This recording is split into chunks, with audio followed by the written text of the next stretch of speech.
but I'm gonna save this note. Because I'd have to read it off my phone anyways. Who wants to see that?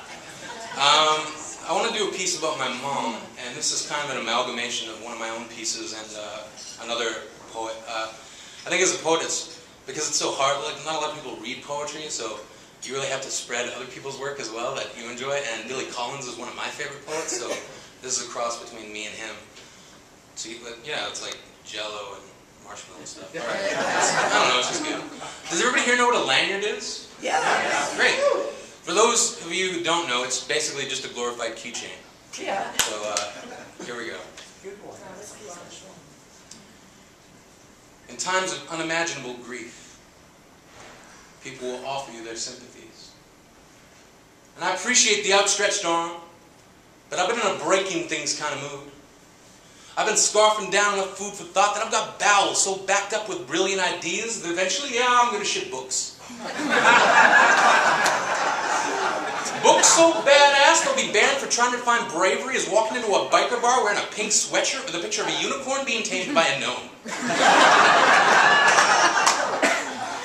Going it alone is like leaping out of a window waiting for God to catch you. And then the second before impact of gravity becomes a fact so well established it makes you calm. I've gone from needing a shoulder to lean on to trying to calm the night into thinking it had the day shift. Trained my shadow to stop the flight from the back pocket of levity, bent my forehead to the kiss of brevity, hoping I could get through depression with some semblance of speed. But the live camera feed is on a 24-hour delay, so I keep reliving the worst parts of yesterday in slow motion. And someone once told me that the finer points of devotion are about the size of a pinhole, but there's millions of them. And if you can connect each dot, then you've got a diagram of what you think you thought you knew, and if you're willing to admit you know nothing, you've got a blueprint for a breakthrough. We remember everything. Right down to that first unbearable bee sting, when we learned that this tiny blue marble we call the world has rules. Rule number 1, don't fuck with the bees. An unforgettable lesson brought to you by your memories. And I remember sitting at a workbench at a camp, learning how to braid long, thin plastic strips into a lanyard, a gift from my mother.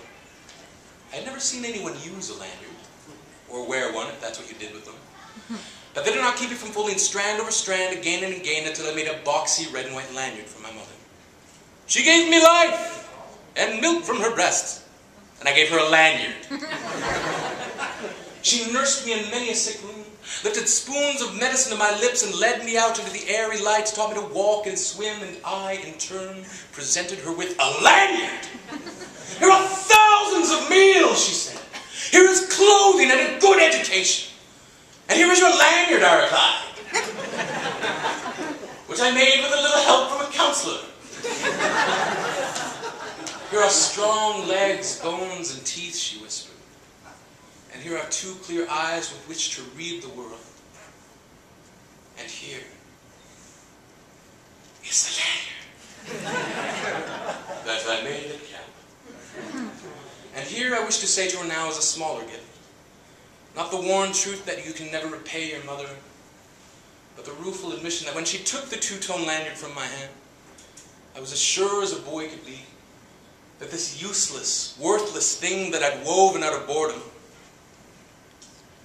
would be enough to make us even. Thank you guys so much for including me.